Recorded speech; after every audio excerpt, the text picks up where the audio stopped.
Recadinho rápido de 1 minuto. Qual é o melhor local para poder instalar esta bomba, né? Esta bomba de máquina de lavar. Então, pessoal, eu já instalei elas de diversas maneiras. Instalei ela num decantador, biofiltro, tá? Só não pus um sample ainda até hoje. Mas a melhor maneira que eu encontrei foi exatamente aqui, ó, tá?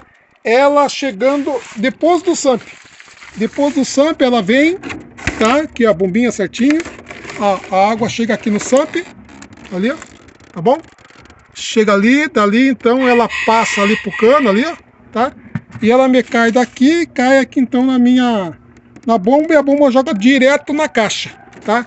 Eu percebi que ao fazer isso, esse processo aqui, a água ela fica bem potente, tá? E olha, provoca uma boa oxigenação e uma circulação assim extraordinária, tá? Olha vocês que bonito, tá bom? É isso aí, pessoal. Um abraço, até o próximo vídeo aí, beleza?